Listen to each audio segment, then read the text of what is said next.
नमस्कार मित्रांनो, welcome back in the world of Ayurveda Marathi. मित्रांनो, द्रव्यगुण पेपर 2 अजूनही खूप जणांनी प्लांट्स वाचलेले नाही किंवा फर्स्ट टर्म सेकंड टर्म पासून याचा अभ्यास व्यवस्थित केलेला नाहीये.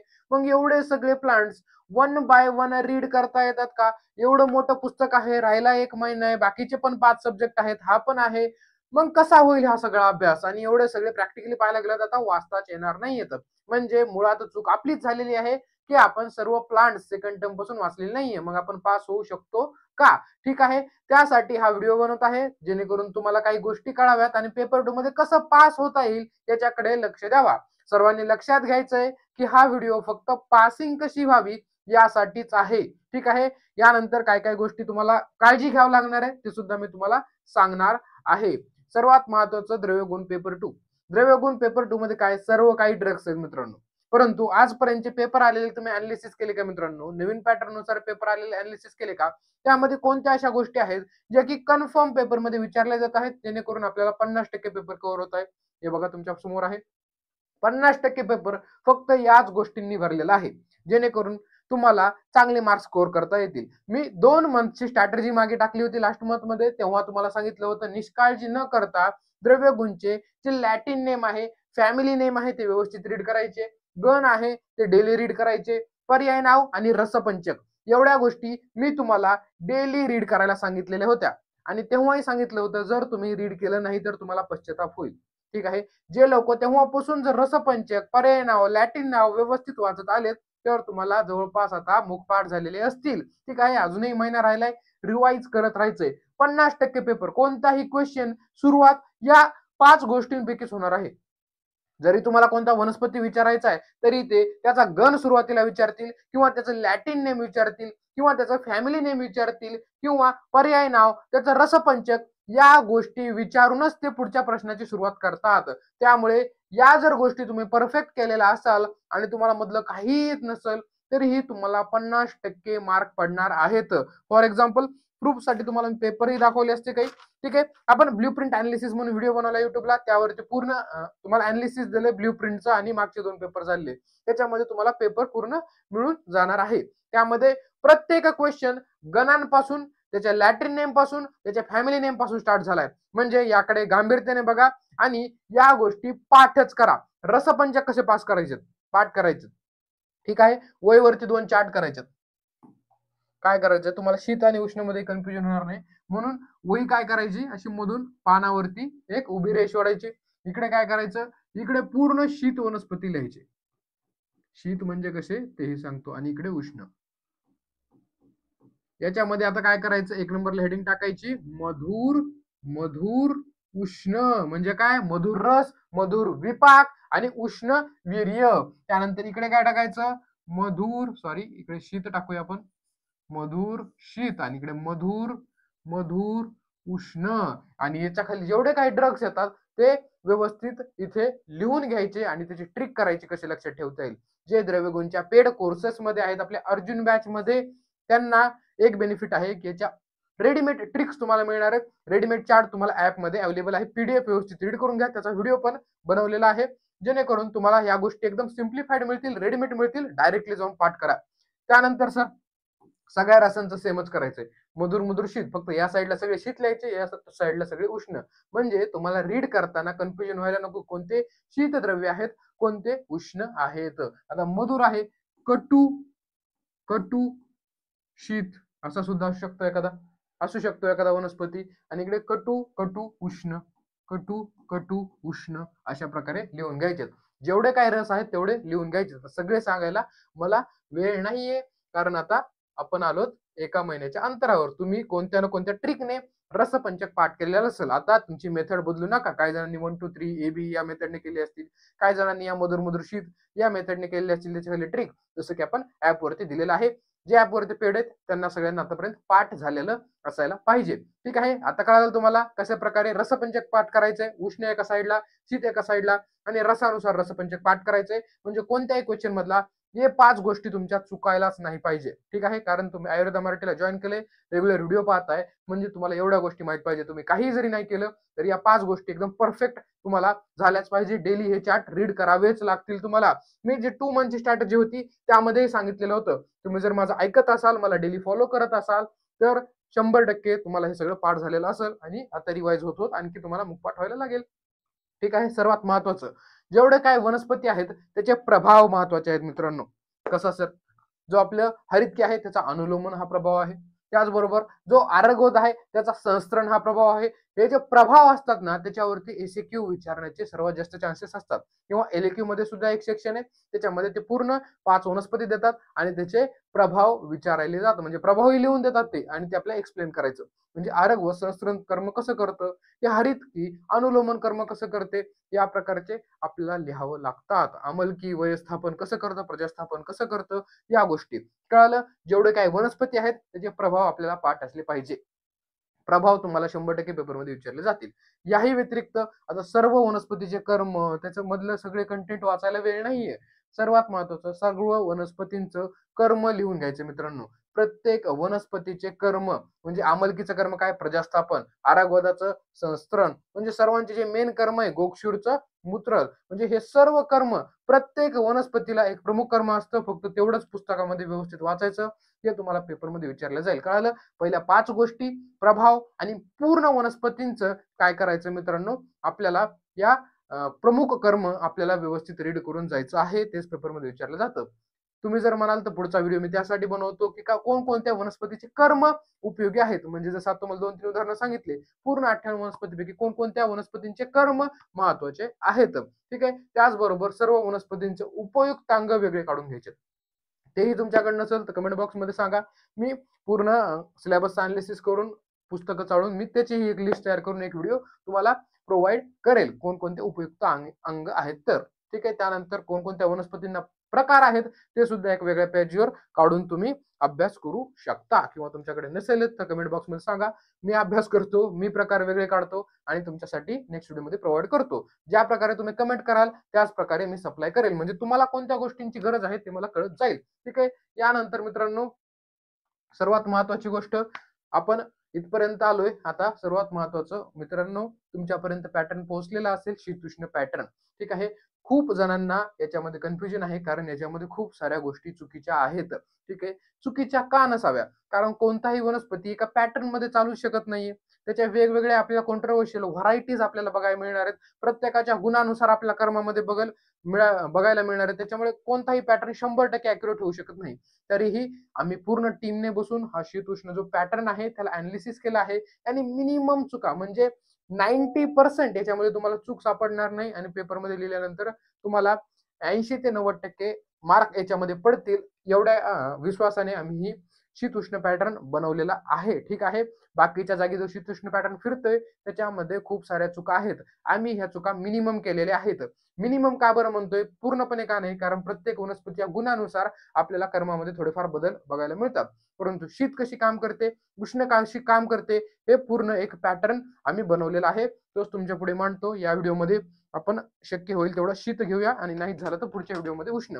मी फक्त तुम्हाला पॅटर्न पुढे मांडणार नाही तर तो पॅटर्न तुम्हाला शिकवणार आहे. कारण त्याच्यावरती कसं डोकं लावायचं हे तुम्हाला माहित असायला पाहिजे. म्हणजे आतापर्यंत काही अभ्यास केलेला नाहीये परंतु पेपरमध्ये पास होऊन यायचं आहे. मी 100% क्लेम करत नाही की पास होण्यासाठी हे यूज करा.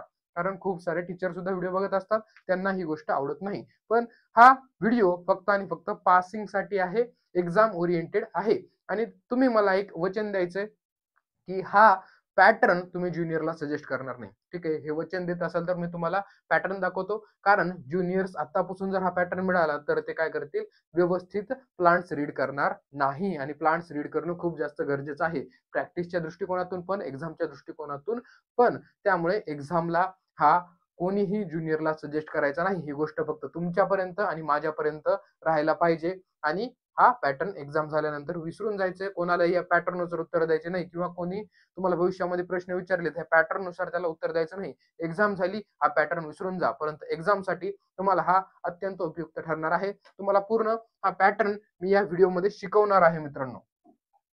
फक्त तुमच्या पुढे पॅटर्न असून फायदा नाही, त्याच्यामधल्या बारीकी तुम्हाला कळायला पाहिजे की कुठे कोणत्या गोष्टी लिहायच्या आहेत. ठीक आहे, कॉमन पॅटर्न तुम्हाला माहिती आहे की द्रव्यगुणचं कोणतेही प्लांट्स आपण कसे लिहितो. याही पलीकडे तुम्हाला पूर्ण हेडिंग्स पेपर मध्ये, क्वेश्चन पेपर मध्ये लिहून दिल्या जातील की याचं लॅटिन नेम द्या, फॅमिली नेम द्या. 10 गोष्टी पाहिजेत, 10 गोष्टी ते लिहून देतील. परंतु तुम्हाला अभ्यास करताना याच पॅटर्नने करावं लागेल. सगळ्यात पहिले द्रव्याचं नाव लिहायचं, त्याचं लॅटिन नेम लिहायचं आणि फॅमिलीचं नाव व्यवस्थित लिहायचं, स्पेलिंग मिस्टेक न करता. पॅटर्न माहिती आहे ना, लॅटिन नेम लिहायचं, पहिलं अक्षर मोठं काढायचं कॅपिटल मध्ये, दुसरं अक्षर स्पेसिसचं स्मॉल स्पेसिस मध्ये लिपीमध्ये आपल्याला काढायचं आहे. त्याच्यानंतर कुल म्हणजे त्याची फॅमिली लिहायची आहे, गण लिहायचंय, गणांचा चार्ट करून गण पाठ करा म्हटलं होतं.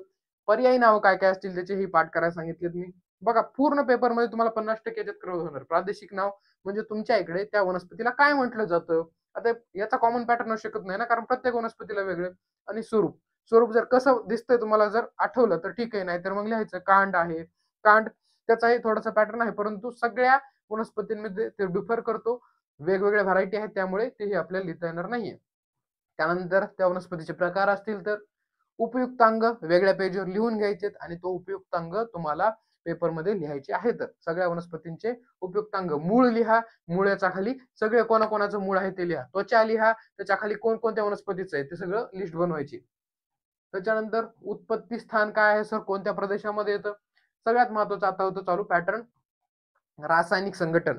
जे जे शीत आहेत, आपण आता पॅटर्न कोणता पाहतो, शीत. शीत वनस्पती तुमच्या पुढे आले, शीत वीर्याचे वनस्पती, शीत वीर्याचे ड्रग तुमच्या पुढे आले, तर त्याचं रासायनिक संघटन ऑलमोस्ट हेच सगळ्यामध्ये बघायला मिळतं. हे कॉमन आहे, हे लिहिल्यानंतर तुम्हाला मार्क पडू शकतात. बी सिस्टेस्टेरॉल, काय म्हटलं, बी सिस्टेस्टेरॉल, सॅपोनिन, टॅनिन, त्याच्यानंतर पुढे पेक्टिन, सेल्युलोज आणि सगळ्यात शेवटी क्षार तत्वे. या 5 गोष्टी तुम्ही कोणत्याही शीत वनस्पतीच्या रासायनिक संघटनामध्ये लिहू शकता. कॉमनली मोस्ट ऑफ आपल्याला हेच पाहायला मिळतं. काय काय म्हटलं, बेसिस्टेस्टेरॉल. लगेच वही पेन घेऊन बसायचं, पीडीएफ मी तुम्हाला देणार नाहीये. आता लेक्चर चालू आहे, लगेच वही पेन काढायचा आणि हा पॅटर्न व्यवस्थित रीड करून घ्यायचा, कारण मी सांगतो त्या गोष्टी तुम्हाला नोट करायच्यात की कुठे कोणत्या शब्द तुम्हाला वापरावे लागतील, नाहीतर तुम्हाला जो चेक करणार आहे तो वेड्यात काढू शकतो. बेसिस्टेस्टेरॉल, सॅपोनिन, टॅनिन, पेक्टिन, सेल्युलोज, त्याचबरोबर क्षार तत्वे. पुढचं काय, गुणकर्म सर, हे तर पाठच करावं लागणार आहे. कोणत्याच वनस्पतीचं तुम्हाला असं डायरेक्टली सांगता येणार नाहीये. फक्त आता वीर्य इथं आपण शीत केलं, ठीक आहे, शीत वीर्य, आणि बाकी सगळं काही जो की आपण चार्ट मध्ये पाठ केलं ते लिहायचं. आता गुण, गुण तुम्हाला वनस्पतीचे आठवते का बघा, नाहीतर मोस्ट ऑफ द शीत वीर्याच्या वनस्पतीमध्ये शीत गुण, गुरु गुण, मृदू गुण, स्निग्ध गुण आणि सूक्ष्म गुण कॉमनली सापडला जातो. 100% वनस्पतीमध्ये सापडला जात नाही, परंतु नाही माहिती आता एक्झाम मध्ये तर आपण हे लिहू शकतो. अबाउट 80 to 90% ड्रग्स मध्ये तुम्हाला याच गुण पाहायला मिळतील. ठीक आहे, जर तुम्हाला काही वनस्पती आहेत त्याचे गुण लक्षात असतील तर त्यानुसार लिहा, कारण वनस्पती त्याच्या गुणानुसार डिफर करू शकतात. आता इथे गुरु आहे, मृदू आहे, या जागी जर एखादा मधुर मधुर शीतच आहे, पण एखादा वनस्पती अशी असू शकते की ज्याच्यामध्ये काय आहे सर, तो लघु आहे, त्याचबरोबर तो शीत आहे, वृक्ष आहे. मग अशा कंडिशन मध्ये मित्रांनो तो वाताला वाढवतो. ठीक आहे, कॉमनली जे शीत वीर्यात्मक असतात ते वाताला कमी करतात मित्रांनो, कारण बघा गुण बघा सगळे त्याचे कॉमनली गुण आपल्याला गुरु, मृदू, स्निग्ध, श्लक्ष्ण हे कफाचे बघायला मिळतात. त्याच्यामुळे काय करतात, ते वातज्ञ आहेत. परंतु एखाद्या वनस्पतीमध्ये जर तुम्हाला माहिती आहे वृक्ष गुणाचा आहे, तर काय करणार तुम्ही, तो वातकर लिहिणार आहात. माहीतच नाहीये, काहीच माहित नाहीये, तर या 5 गुण व्यवस्थित लिहून यायचे आहेत. त्यानंतर पुढे दोषग्नता, सर्वात महत्वाचा पॉइंट, दोषग्नता. दोषांवरती शीतवीर्यात्मक वनस्पती कशी काम करणार, वातग्न. हे थोडंसं डिफर का असू शकतं मित्रांनो, कारण हे गुणावरती व्हॅरी करतं. जर एखाद्या वनस्पतीचे गुण वृक्ष असेल, त्याचबरोबर लघु असेल, तर हा वात कर असू शकतो, वात वाढवणारा असू शकतो. परंतु नॉर्मली मोस्ट ऑफ वनस्पती आहेत, ड्रग आहेत, ते काय करतात, जे शीतवीर्यात्मक आहेत ते वातग्न म्हणून काम करतात. त्यानंतर पित्तशामक, सगळेचे सगळे शीतवीर्यात्मक वनस्पती 100% पित्ताचं शमन करतात. त्यामुळे इथे काही न झिजकता आपल्याला व्यवस्थित दिसेल अशा अक्षरात पित्तशामक लिहायचं आहे. त्याचबरोबर मधुर मधुर शीत किंवा शीतवीर्यात्मक द्रव्य हे कफवर्धन करतात. मोस्ट ऑफ एक्सेप्शन असू शकतात, अबाउट 95% ड्रग्स आहेत ते काय करताय, कफ वर्धन करत आहेत. तुम्ही डायरेक्टली हा दोषघ्नता पेपरमध्ये लिहू शकता, शीत वीर्यात्मक वनस्पतीच्या. ठीक आहे. त्यानंतर प्रमुख कार्य. शीत वीर्यात्मक वनस्पती बल्य असतात मित्रांनो. बल्य का बरं? शीत आहेत, त्यामुळे काय करत आहे, सर्व धातूंचे पोषण करताय. मधुर मधुर शीत. आता शीत जास्त मधुर मधुरच असतात, दुसरेही असू शकतात. ठीक आहे. परंतु ते काय करतात, बल्य काम करत असतात. शरीराला बल्य, ताकद, बृहण करत असतात. बृहण आणि लंघन दोन कन्सेप्ट सांगायला तर तुम्ही लहान नाहीयेत. बृहण करतात, ते धातूंचं शरीराचं बृहण करतात. मेध्य म्हणून काम करतात, म्हणजे काय, बुद्धी वाढवण्याचं काम करतात. सर्व धातूंचं पोषण व्यवस्थित होतं ना आपल्या शीतवीर्यामुळे. रस, रक्त, मांस, मेद, अस्थिमज्जा, शुक्र, ओज या सर्वांचं पोषण व्यवस्थित होते. मेद्य रसायन पण काम करते. बल्य म्हणून सुद्धा काम करत आहे. दाह शामक म्हणून काम करते. का बरं मित्रांनो? कारण पित्ताचं शमन करते ना. दाह कोणामुळे होतो? पित्त दोषामुळे होतो. आणि पित्त दोषाला कमी करतोय शीतवीर्यात्मक, त्याच्यामुळे इथे दाह शामक म्हणू शकतो, पित्त शामक म्हणू शकतो. त्याचबरोबर जीवनीय आहे. जीवनीय का बरं आहे? सर्व धातूंचं पोषण करत आहे, शरीराचं पोषण करत आहे. त्यानंतर व्रणरोपणाचं काम सुद्धा तो करत आहे. इथे थोडंसं करेक्शन आहे. व्रणरोपणाचं तो कार्य करत आहे. त्यानंतर हृदय काम करत आहे. हृदय म्हणजे काय? रक्त प्रसादनाचं काम, रक्त प्रोडक्शनचं काम चांगल्या प्रकारे इथे होतं. ठीक आहे. प्रसादन होतं रक्ताचं, म्हणून आपण याला हृदय सुद्धा म्हणू शकतो. ठीक आहे. रक्त प्रसादन लिहायचं आहे. डिफरन्स समजून घ्या. तुम्ही नुसता पीडीएफ वाचण्यात आणि व्हिडिओ बघण्यात काय फरक असतो बघा. इथे रक्त पित्त शामक आहे. रक्त पित्त शामक हे तर आपण पाहिले. त्याचबरोबर एक टर्म सांगतोय, रक्त प्रसादन. रक्त प्रसादन. ठीक आहे. जे शीतवीर्यात्मक वनस्पती आहेत ते रक्त प्रसादनाचं काम करतात, पोषणाचं काम करतात. आणि त्याचबरोबर जे उष्णवीर्यात्मक वनस्पती आहेत, जे आपण पुढे जाऊन पाहणार आहोत, ते रक्त शोधनाचं काम करतात, रक्त शुद्धी करण्याचं काम करतात. हे कोण करतं? उष्णवीर्यात्मक. कळालं दोन्ही मधला डिफरन्स? जे शीतवीर्यात्मक आहेत ते रक्त प्रसादनाचं काम करत आहेत. जे उष्णवीर्यात्मक आहेत ते रक्त शोधनाचं काम करत आहेत. कळतंय? शुद्धीचं काम कोण करतंय? उष्णवीर्य. आणि प्रसादनाचं काम कोण करतंय? हे शीतवीर्य. त्याचबरोबर रक्तपित्तावरतीही हा काम करतोय. कळालं? कारण पित्ताचं हे काय करतोय? शमन करतोय, रक्ताचं प्रसादन करतोय. त्यामुळे रक्तपित्तावर एकदम उपयोगी आहे. रक्तपित्ताचं एकदम परफेक्ट ड्रग कोणता आहे मित्रांनो चिकित्सा करण्यासाठी? ऊर्ध्वगत रक्तपित्तासाठी वासा हे ड्रग एकदम इफेक्टिव्ह पाहायला मिळेल. त्यानंतर पुढे स्थानिक कर्म काय काय बघायला मिळेल? स्थानिक कर्म ते काय होते? प्रमुख कर्म. स्थानिक कर्मामध्ये तुम्हाला जर कंडू म्हणजेच खाज असेल, दाह होत असेल, आग होत असेल, विसर्पा असेल किंवा कुष्ठ असेल तर त्यावर लेप लावायचा. शीतवीर्यात्मक कोणतेही स्थानिक असेल तर या गोष्टी त्याच्यामध्ये लिहून टाकायच्या. व्रणरोपणाचं काम करत आहे मित्रांनो. काय करताय? जखम भरून काढण्यासाठी हे शीतवीर्यात्मक वनस्पती उपयोगी पडतात. स्थानिक कर्म म्हणजे एका जागीचं कर्म, ज्या ठिकाणी आपल्याला आपला जो टार्गेट ऑर्गन आहे, टार्गेट एरिया आहे, त्या ठिकाणी फक्त. दाह प्रशमनाचं काम करतं, खूप जास्त आग होते अंगाची तिथे लावून टाकायचं लेप. शूल प्रशमनाचं सुद्धा काम करत आहे स्थानिक जागी. दुर्गंधीनाशक सुद्धा आहे. त्याचबरोबर शोथहर सुद्धा आपल्याला आहे. सूज आलेली असेल तर ते कमी करण्यासाठी मदत करतो. हे काय झाले सगळे स्थानिक कर्म, तुम्ही लगेच लिहून घ्या वहीमध्ये. त्यानंतर पुढे आभ्यंतर कर्म. आभ्यंतर कर्म कसं लिहायचं? आता आतापर्यंत काय पाहिलं आपण? स्थानिक पाहिलं. कर्मामध्ये काय काय पाहिलं? पहिले प्रमुख कर्म लिहायचं, त्यानंतर काय लिहायचं? त्याचं स्थानिक कर्म लिहायचं. आभ्यंतर, स्थानिक म्हणजे पर्टिक्युलरली त्या त्या जागेवर, बाह्य ठिकाणी. आणि आभ्यंतर म्हणजे काय मित्रांनो? आभ्यंतर म्हणजे पूर्ण शरीरावरती कसं काम करतं. मग आभ्यंतर कर्म लिहिताना स्त्रोतानुसार लिहायला चालू करायचं. तुमच्या हेडिंग जर प्रॉपर पाहिलं ना त्या एक्झामिनरनं, तुम्हाला खूप जास्त फायदा होऊन जाईल आणि चांगले मार्क पडतील. ते मधलं वाचणारही नाही. त्यामुळे अन्न व पुरुष व स्त्रोतसापासून सुरू करायचं. त्यानंतर प्राण व स्त्रोतस लिहायचा. त्यानंतर रस, रक्त, मांस, मेद, आणि त्यानंतर तुम्ही शुक्रवार कसं काम करतं, मूत्रावर कसं काम करतं, एवढ्या स्त्रोतसांवरती कसं काम करतं हे अभ्यंतर मध्ये हेडिंग टाकून लिहायचं. नाही माहित आहे डायरेक्टली मी सांगतोय तो फॉलो करा. ऑलमोस्ट तुम्हाला पेपरमध्ये चांगले मार्क पडून जातील. ऑलमोस्ट सर्व प्लांट्स मध्ये हेच फॉलो होतं. बघा पुरुषव आणि अन्नवामध्ये कशा प्रकारे काम करतं. मी पीडीएफ देणार नाहीये, त्यामुळे गुपचूप लिहून घ्यायचं आपापल्या वहीवरती. बघा, अन्न व पुरुष व स्त्रोतस शीतवीर्य कषाय रसाने पक्व मलाचे स्तंभन करते. आता ही स्टेटमेंट कोणासाठी लागू आहे? जर तुम्ही रसपंचकचा चार्ट करणार आहात 100%, त्याशिवाय पेपरला जाताच येणार नाही.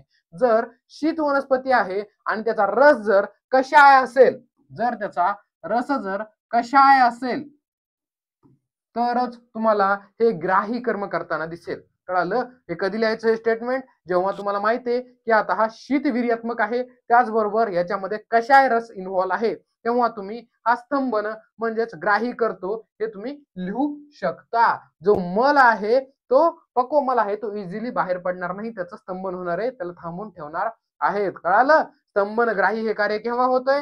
जेव्हा कषाय रस त्यामध्ये इन्व्हॉल्व असेल. कोणता रस? कषाय रस इन्व्हॉल्व असेल. कषाय रस इन्व्हॉल्व असेल तरच ही लाईन लिहा, नाहीतर लाईन लिहायची नाही. त्यानंतर सर अरुची, अतिसार, रक्तातिसार याच्यामध्ये हा उपयोगी आहे. कशामध्ये?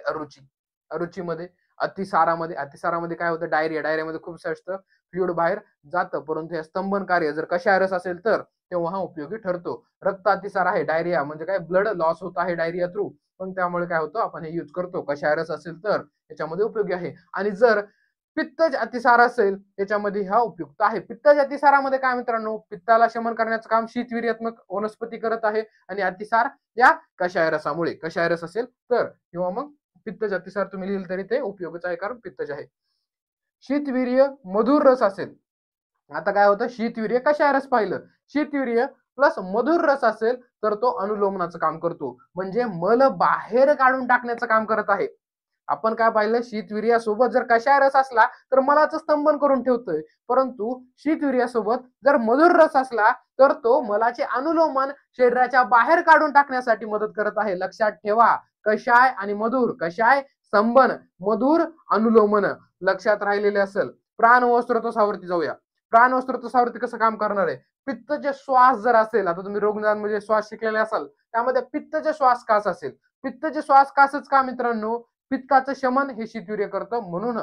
कळालं? कफाचे कास श्वासामध्ये का बरं उपयोगी नाही? कारण शीतवीर्यात्मक वनस्पती कफाला वाढवत आहेत, मग त्या कफाचे श्वासकासामध्ये हा उपयोगी ठरणार नाहीये शीतवीर्यात्मक वनस्पती. फक्त पित्तचे कास श्वासामध्ये उपयुक्त ठरणार आहेत. त्याचबरोबर स्वर भेदात उपयुक्त.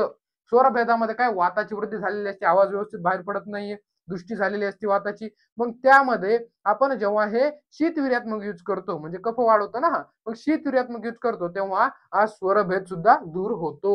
त्याचबरोबर क्षयज कास असेल, क्षय झालेला असेल, त्या क्षयज कासामध्ये त्याच्यामध्ये धातूंचा पण क्षय झालेला असतो, मग त्या धातूंचं पोषण करण्याचं काम शीतवीर्यात्मक करतं. त्यामुळे क्षयज कासामध्ये सुद्धा आपण हा शीतवीर्यात्मक वनस्पती यूज करू शकतो. कळालं? प्राणवस्त्रोतसावरती कसं काम करतंय? अन्नववर काय म्हटलं? अन्नववर म्हटलं जर कषाय रस असेल तर मलस्तंभनाचं काम करत आहे. त्याचबरोबर जर त्याच्यामध्ये मधुर रस असेल तर अनुलोमनाचं काम करत आहे. जर कषाय असेल, रक्त अतिसार आहे यामध्ये उपयोगी ठरतं. ठीक आहे? आणि जर मधुर म्हणजे एखादा मलावष्टंभ झालाय तर मधुर रसात्मक उपयोगी ठरतं, त्याचा मल बाहेर काढून टाकतं. आणि प्राणवमध्ये आताच आपण पाहिलं, पित्तज कास श्वास. त्याचबरोबर रसव व रक्त व स्रोतसावरती कसं काम करतं?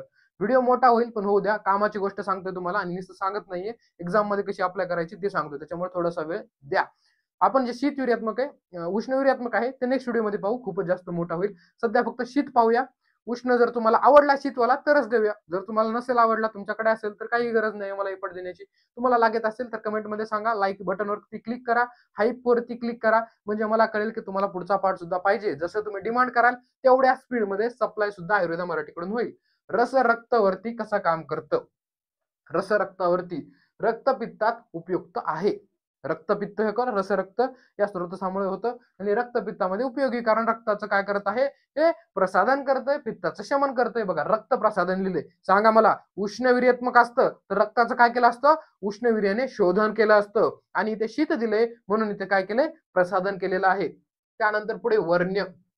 वर्ण्य त्वचाचा जो वर्ण्य आहे तो सुधारणार आहे, कारण रक्ताचं प्रसाद होणार आहे, पित्ताचं शमन होणार आहे. रक्तपित्तावर तर डिपेंड आहे आपली त्वचा. रक्तस्तंभन.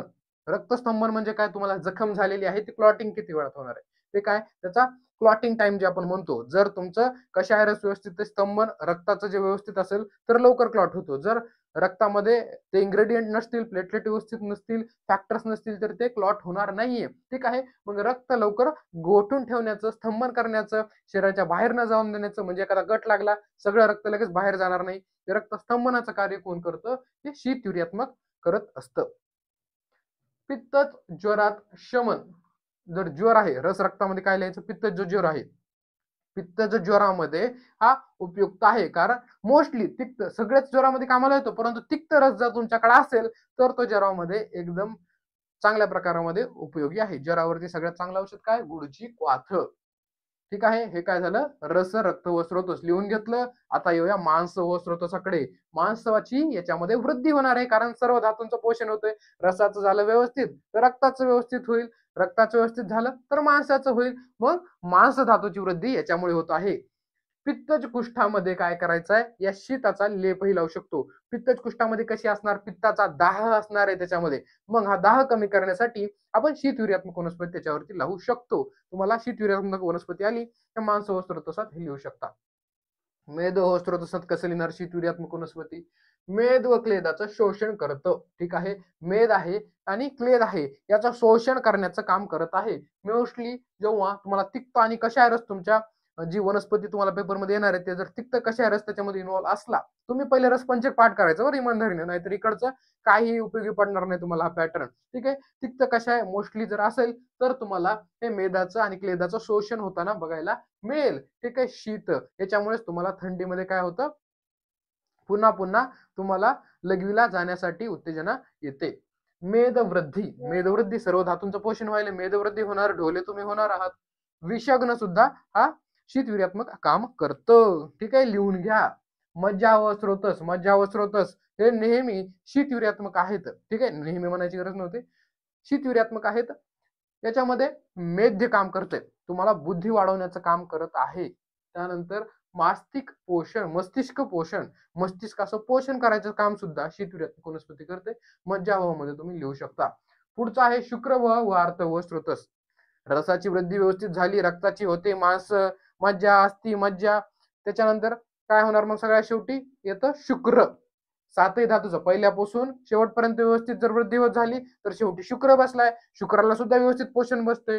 मग शुक्राची वृद्धी इथे व्यवस्थित होणार आहे, शुक्राची कमतरता भासणार नाहीये. त्याचबरोबर हा स्तन्यवर्धक आहे. शीतवीर्यात्मक असतात, स्तन्यवर्धक आहे. मातेमध्ये जे दूध आहे ते वाढवण्याचं काम सुद्धा कोण करत आहे, हा शीतवीर्यात्मक वनस्पती करत आहे. गर्भ पोषण, गर्भाचं पोषण करायचं काम शीतवीर्यात्मक वनस्पती करतात.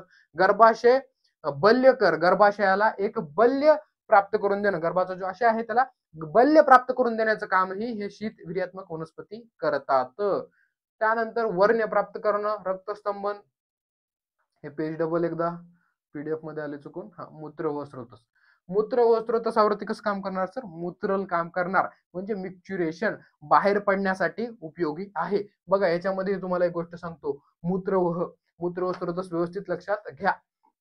जो उष्णवीर्यात्मक प्लांट्स असतील ते काय करतात, मूत्राच्या प्रोडक्शनसाठी उपयोगी आहेत, मूत्राचं प्रोडक्शन करण्यात कामाला आहेत. आणि शीतवीर्यात्मक जे आहेत ते मूत्र बाहेर टाकण्यासाठी उपयुक्त आहेत, म्हणजे मिक्च्युरेशन साठी उपयुक्त आहेत. कळालं. त्याच्यामुळे मूत्रल हा शब्द आपण याच्यामध्ये वापरलेला आहे. पित्तच मूत्र कृच्छामध्ये वापरतो, मूत्र कृच्छामध्ये वापरतो, मूत्रघातात वापरतो. कारण ह्याच्यामध्ये काय असतं की मूत्र जे आहे ते शरीराच्या बाहेर व्यवस्थित पडत नाही, बाहेर लवकर पडत नाही, होताना त्रास होतो. तेव्हा आपण शीतवीर्यात्मक वनस्पती त्यांना देऊ शकतो, जेणेकरून ते व्यवस्थित मिक्च्युरेशन होईल, मूत्र बाहेर पडेल. कळालं. मूत्र व स्रोतसामध्ये काय लिहिणार, मूत्रल. डिफरन्स कळाला. या मूत्र व स्रोतसामध्ये शीतवीर्यात्मक असेल तर मूत्रल काम करतं, आणि त्याचबरोबर जेव्हा हे उष्णवीर्यात्मक मध्ये असेल तेव्हा हे फॉर्मेशनचं काम व्यवस्थित करतं. ठीक आहे. युरिन फॉर्मेशनचं काम कोणाचं आहे, उष्णवीर्याचं, आणि त्याला बाहेर काढण्याचं काम शीतवीर्याचं. मात्रा देऊया. आता पूर्ण वनस्पतीमध्ये मात्रा वेगवेगळ्या असतात, परंतु एक ऍव्हरेज मात्रा तुमच्या पुढे मांडली, जेणेकरून तुम्हाला काहीच नाही आठवलं पेपर मध्ये लिहिता येईल. बघा, चूर्ण 1 ते 3 ग्राम तुम्हाला लिहायचंय, स्वरस 10 ते 20 ml तुम्हाला लिहायचा आहे. क्वाथ त्या वनस्पतीचा 30 ते 50 ml पर्यंत लिहू शकता. तेल वापरायचंय ते 2 ते 5 ड्रॉप तुम्ही वापरू शकता. कल्प ते जे तुम्हाला वनस्पती दिलंय त्याचं चूर्ण करायचं, जसं की अश्वगंधा, अश्वगंधा चूर्ण, अश्वगंधा क्वाथ, असं मी फक्त उदाहरण दिलं. तुम्ही लिहू शकता अमलकी चूर्ण, अमलकी क्वाथ, अमलकी सोरस. या प्रकारे हे तर कॉमनच आपल्याला पाहायला मिळणार आहे. किंवा शीत असेल तर हिमफांटा सुद्धा उपयोगी पडू शकतो. आमयिक प्रयोग, ठीक आहे, महत्वाचं. कुष्ठ लेप. कुष्ठ आमयिक काय असतं की वापरायचं कसं वनस्पती. श्वास असेल तर चूर्ण मधासोबत द्यायचं. ठीक आहे, श्वास असेल तर वनस्पती जो तुम्हाला पेपरमध्ये येणार आहे तो मधासोबत सेवन करायला द्यायचा. जर स्वरभेद झालेला असेल ज्याच्यामध्ये वाताची वृद्धी असते तर चूर्णासोबत काय द्यायचं, तूप द्यायचं. कळालं. श्वासकासामध्ये काय दिला, मध दिला, कारण मध काय करतं, लेखन करत असतं कफाचं. आणि स्वरभेदामध्ये काय दिलं, चूर्ण प्लस तूप. मूत्रकृच्छामध्ये काय केलं, चूर्ण हे दुधासोबत दिलं. त्यानंतर शुक्रवर्धन करायचं असेल तर चूर्ण हे घृतासोबत द्यायचं. कळालं. अशा प्रकारे हा शीत आपण पाहिला. उष्ण लागत असेल तर सांगा, पुढचा व्हिडिओ लवकर बनवतो. जेवढं जास्त व्हिडिओला सपोर्ट तेवढाच फास्ट पुढचा व्हिडिओ तुम्हाला पाहायला मिळेल. ठीक आहे. आणि सर्वात महत्वाचं डिस्क्लेमर रीड करून घ्या. हा पीडीएफ आयुर्वेदा मराठीने दिलाय, त्यामुळे याची क्रेडिट सुद्धा आम्हाला द्या. आम्ही बसून कमीत कमी चुका असणार हा पॅटर्न तुम्हाला बनवलेला आहे. तुम्हाला 90% पेपरमध्ये कोणताही इश्यू येणार नाही हा पॅटर्न लिहिल्यानंतर. परंतु आम्ही कोणताही क्लेम करत नाहीत की हा पॅटर्न 100% बरोबर आहे. पहिले सांगतोय, हा फक्त एक्झाम ओरिएंटेड आहे. एक्झामच्या बेसिसवरती ज्या मुलांनी काही अभ्यास केलेला नाहीये त्यांच्यासाठी हा पॅटर्न बनवलेला आहे. त्यांनी चांगला अभ्यास केलाय त्यांनी व्यवस्थित सगळे प्लांट्स रिवाइज करून जा आणि हाही पॅटर्न एकदा रीड करून जा. जर नाही आठवलं तर उपयोगी पडू शकतं. ठीक आहे. पुन्हा एकदा डिस्क्लेमर देतोय की हा पॅटर्न फक्त एक्झाम ओरिएंटेड आहे. हा कोणी ज्युनियरला तुम्ही सजेस्ट करायचा नाहीये. आणि पुढे चलून कुठेही प्रॅक्टिसमध्ये किंवा कुठेही कोणी प्रश्न विचारला तर या पॅटर्न नुसार तुम्हाला उत्तर द्यायचं नाही. फक्त एक्झाम मध्ये पास होण्यासाठी हा पॅटर्न तुम्हाला देत आहे. ठीक आहे. भेटूया पुढच्या लेक्चरमध्ये. तुमच्या कमेंट बॉक्समध्ये मी वाट पाहतोय, काय काय कमेंट तुम्ही करताय, काय काय तुम्हाला पाहिजे ते गोष्टी मी तुम्हाला घेऊन येणार आहे. कारण तुमची एक्झाम आहे. आमची टीम पूर्ण तुमच्यासाठी अवेलेबल असणार आहे. ठीक आहे. Thank you very much. All the best मित्रांनो. सर्वजण पास होणार आहेत. थँक्यू.